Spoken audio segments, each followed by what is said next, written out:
Coucou tout le monde, bienvenue dans cette nouvelle vidéo. J'espère que vous allez bien, moi ça va très bien.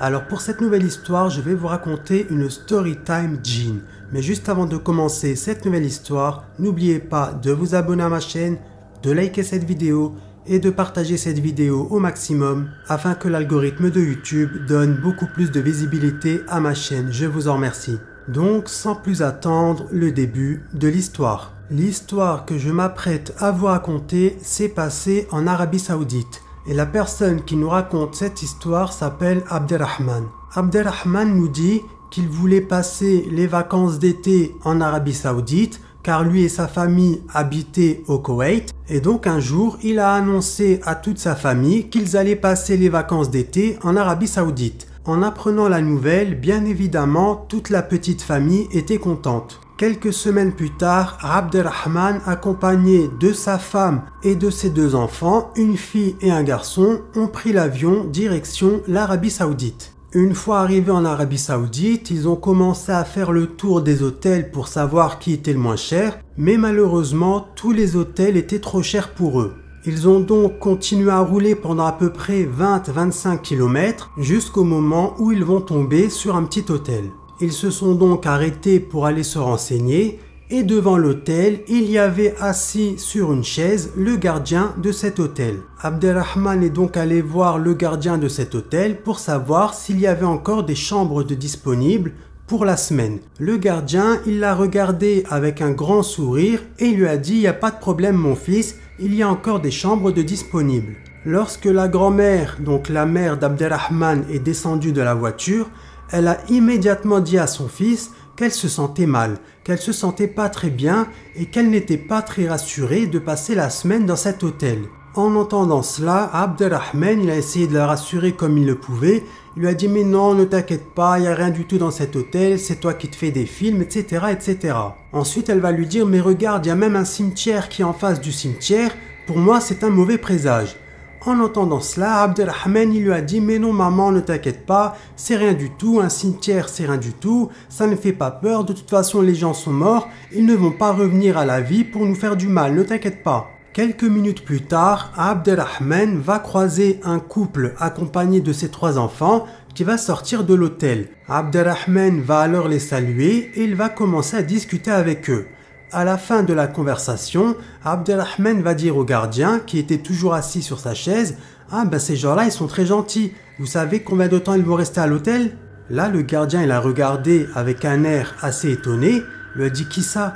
Là, Abderrahman, il lui a dit « Ben les gens là, avec qui j'étais en train de discuter, les personnes qui sont très gentilles. » Le couple accompagné de ses 3 enfants. Le gardien a alors regardé Abderrahman et lui a dit « Mais mon fils, personne n'est sorti de l'hôtel. Je ne t'ai vu discuter avec personne. » En entendant cela, Abderrahman, il va insister de nouveau auprès du gardien et il va lui dire « Mais si, il y a quelques minutes, j'étais en train de discuter avec un couple accompagné de ses 3 enfants. » Et là, le gardien va insister à son tour en lui disant « Mon fils, par Allah, je te le jure, tu n'étais en train de discuter avec personne et personne n'est sorti de cet hôtel. » En entendant cela, Abderrahman, il a eu très peur. Il a même senti un frisson envahir tout son corps. Ensuite, Abderrahman et sa famille sont allés à la réception et le gardien va lui demander « Vous voulez combien de chambres ?» Là, Abderrahman va lui répondre en lui disant qu'il souhaitait avoir une chambre, mais si possible une grande chambre, afin que toute sa famille puisse passer la semaine confortablement.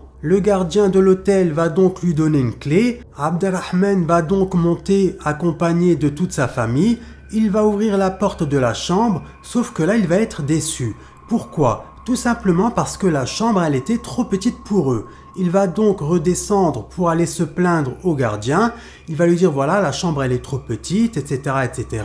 Est-ce qu'il est possible d'avoir une plus grande chambre ? Le gardien va lui répondre que malheureusement, ils n'ont pas de plus grande chambre, mais il va lui dire tout simplement, tenez, voici une deuxième clé, c'est la clé de la chambre qui est à côté de la vôtre, comme ça au moins vous aurez 2 chambres. Abderrahman a pris la clé et toute sa petite famille est montée et a occupé les 2 chambres. Le soir même, alors que toute la petite famille était en train de dormir, donc Abderrahman dormait dans une chambre avec sa femme et dans l'autre chambre, il y avait ses enfants qui dormaient avec leur grand-mère. Quand soudain, la grand-mère va entendre quelqu'un frapper à la porte.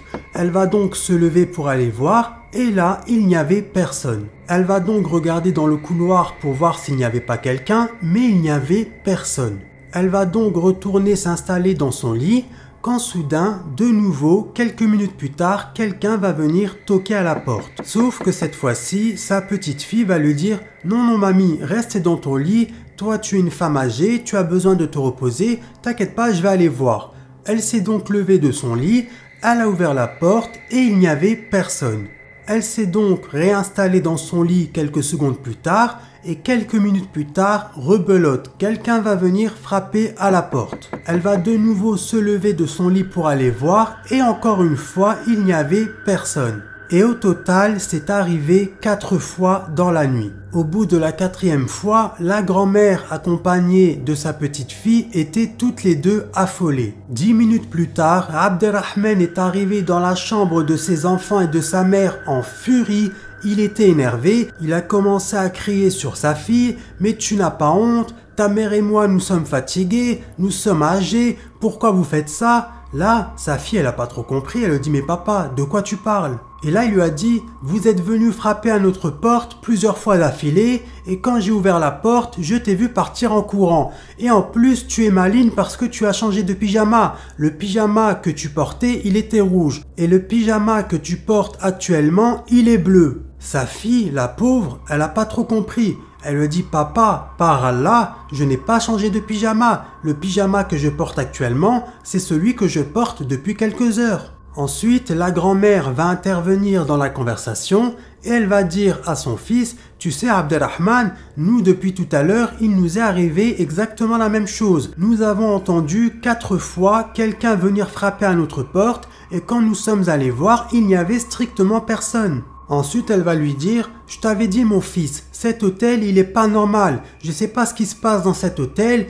mais moi je ne le sens pas depuis le début. » Ensuite, la femme d'Abderrahman est arrivée pour voir ce qui se passait et là, son mari va lui expliquer toute la situation, tout ce qui s'était passé. Il va lui dire qu'ils n'étaient pas les seuls à avoir entendu quelqu'un frapper à leur porte. En entendant cela, la femme d'Abderrahman, elle a pris peur et elle a dit à sa belle-mère et à ses enfants « Venez passer la nuit avec nous et demain matin, après la prière, Inch'Allah, nous quitterons cet hôtel. » Ils sont donc tous allés dans la chambre des parents et pendant toute la nuit, ils n'arrêtaient pas d'entendre des bruits flippants. Ils entendaient des voix, ils entendaient des pas, ils entendaient quelqu'un venir frapper à leur porte, mais quand ils allaient voir, il n'y avait personne dans le couloir. Toute la nuit, ça a duré comme ça. Le lendemain matin, après leur prière, comme prévu, ils sont montés dans la voiture, mais juste avant de partir, Abderrahman il a dit à sa famille « Attendez, restez là, je vais quand même aller voir le gardien pour savoir ce qui se passe exactement dans cet hôtel, j'ai envie de savoir. » Il a donc été voir le gardien et il lui a dit « Mon frère, s'il te plaît, dis-moi la vérité. Est-ce qu'il se passe des phénomènes paranormaux dans cet hôtel ? Parce que ma famille et moi, la nuit précédente, nous avons vécu des phénomènes paranormaux vraiment très effrayants. » En entendant cela, le gardien lui a dit « Par contre, je suis vraiment désolé mon frère, mais moi j'ai une femme, j'ai des enfants à nourrir, je peux pas t'en parler parce que si je te dis ce qu'il se passe exactement dans cet hôtel, mon patron va la prendre et il va me renvoyer. Et ensuite, qui va nourrir ma famille? Je suis désolé mais je ne peux rien te dire. » Dès qu'il a entendu ça, Abderrahman il a compris, il a remercié le gardien, il est remonté dans sa voiture et avec sa famille et ils ont pris la route. Alors qu'ils étaient en train de rouler pendant à peu près 1h, 1h30, ils vont passer dans une région assez montagneuse. Alors qu'Abderrahman était en train de rouler, il va apercevoir au loin, à peu près 20-30 mètres devant lui, un homme très grand de taille, habillé tout en blanc. Quand ils sont arrivés très proches de lui, la chose elle a complètement disparu. Et pendant tout le trajet, ils vont apercevoir cet homme, enfin cette chose, ce djinn a'udhu billah, apparaître et disparaître au total 8 fois. La famille était tellement effrayée qu'ils ont commencé à réciter du Coran à voix haute et ce pendant tout le reste du trajet. Quelques heures plus tard, la famille était bien évidemment fatiguée, assoiffée, ils avaient tous très faim quand ils vont apercevoir sur le bas-côté une station essence. Ils vont donc s'arrêter et dans cette station essence, il y avait 2 salles de prière. une réservée aux hommes et l'autre réservée aux femmes. Abderrahman a dit à son fils « Viens avec moi, nous allons aller prier » et il a dit à sa femme « Toi, va avec notre fille et avec ma mère prier dans l'autre salle. » Ils sont donc tous allés prier et quelques minutes plus tard, tout le monde est sorti des deux salles sauf le père. Il était encore resté dans la salle de prière. 40 minutes plus tard, toute la famille était là assise sur une table en attendant le retour d'Abderrahman. Quand soudain, la femme d'Abderrahman va dire à sa fille « Ma fille, s'il te plaît, va aller voir ton père, qu'est-ce qu'il fait encore jusqu'à l'heure-là? Ça fait plus de 40 minutes que nous l'attendons, j'ai eu le temps de faire ma prière et de réciter du Coran et aussi de lire du Coran et il n'est toujours pas là. Donc s'il te plaît, ma fille, va devant la porte de la salle et va appeler ton père. » Quand elle s'est dirigée devant la salle de prière, son père est sorti. Et elle lui a dit, en rigolant bien évidemment, « Ah bah il était temps papa !» Ensuite son père lui a dit, « Ma fille, tout le monde a faim, donc viens avec moi, on va aller à la cafétéria pour acheter à boire et à manger. » Elle lui a dit, « D'accord, il n'y a pas de problème. » Ensuite il a pris sa fille par la main, sauf qu'ils ne se sont pas dirigés vers la cafétéria comme prévu, mais ils sont allés en sens inverse. Au bout d'un moment, la fille d'Abderrahman va lui dire « Mais papa, on va où là? La cafétéria, elle était de l'autre côté. » Puis, d'un seul coup, son père va commencer à lui serrer la main très très fort et ses yeux sont devenus extrêmement noirs et il va lui dire « Hein, vous n'avez pas honte, vous êtes venu à l'hôtel, vous avez passé la nuit à l'hôtel, vous avez de la chance de n'être resté seulement qu'une seule nuit dans cet hôtel. Parce que si vous étiez resté plus longtemps, toi et ta famille, moi et toute ma tribu, on vous aurait fait du mal. Estimez-vous heureux d'être sorti indemne de cet hôtel. » En entendant cela, la fille d'Abderrahman, elle a commencé à avoir très très peur et elle a commencé à crier.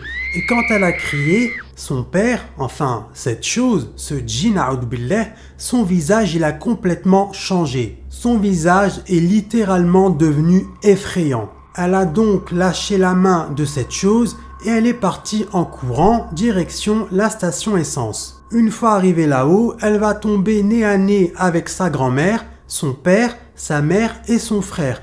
En voyant qu'elle était toute tremblante, toute apeurée et toute transpirante, son père va lui dire « Mais ma fille, qu'est-ce qui se passe? Qu'est-ce qui t'est arrivé ?» Et là, sa fille, elle va tout lui raconter. Elle va lui dire « Mais papa, je suis venu à la salle de prière, je t'ai vu, je t'ai suivi, tu m'as emmené un peu plus loin, tu m'as dit que tu voulais m'emmener à la cafétéria, mais en fait tu m'as emmené un peu plus loin. La personne avec qui j'étais, elle te ressemblait trait pour trait, elle était habillée exactement comme toi, mais en réalité ce n'était pas toi, c'était un djinn. Papa, j'ai très très peur. » En entendant les dires de la jeune fille, toute la famille était effrayée.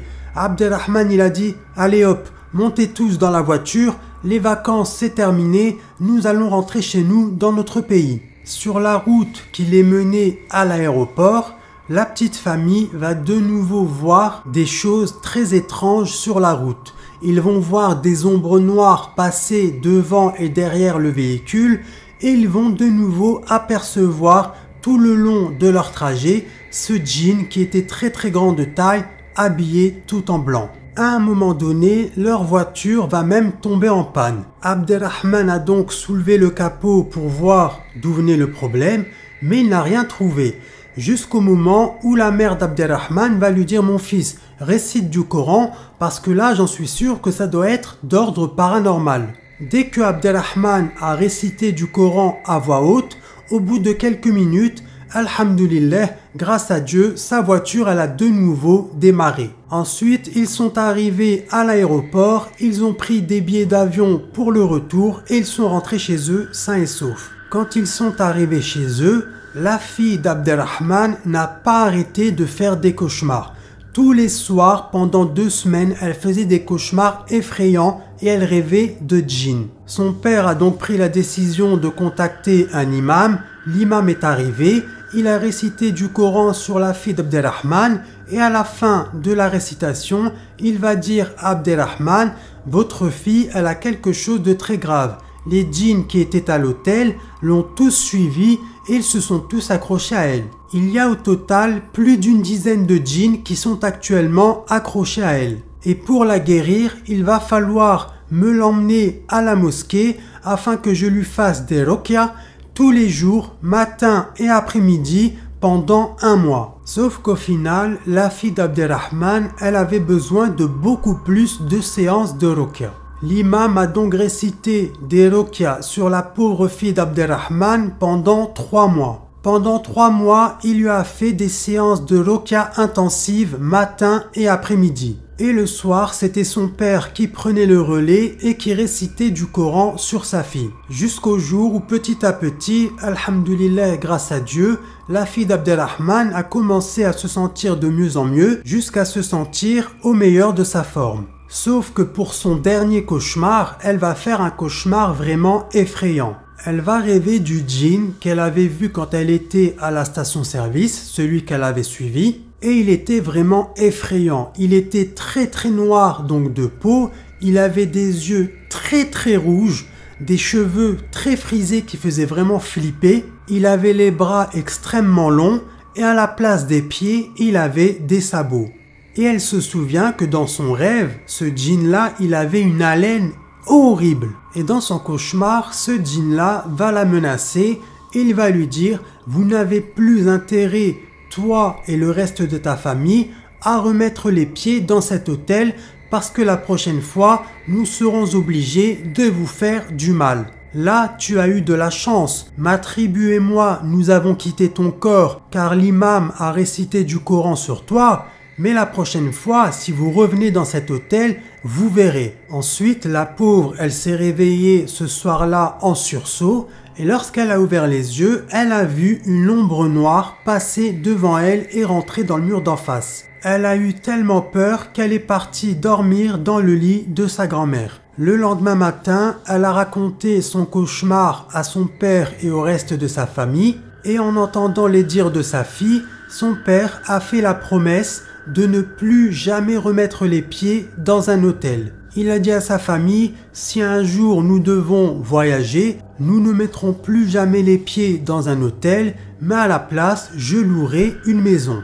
Et à la fin de ces mois de ruqya intensive, alhamdulillah, grâce à Dieu, la fille d'Abderrahman a commencé à se sentir de mieux en mieux, jusqu'au jour où elle avait totalement repris du poil de la bête. Cette histoire les a malheureusement marqués et les marquera à vie. Donc voilà, c'est la fin de cette histoire. J'espère que cette histoire vous aura plu. Si c'est le cas, n'oubliez pas de vous abonner à ma chaîne, de liker cette vidéo et de partager cette vidéo au maximum afin que l'algorithme de YouTube donne beaucoup plus de visibilité à ma chaîne. Je vous en remercie.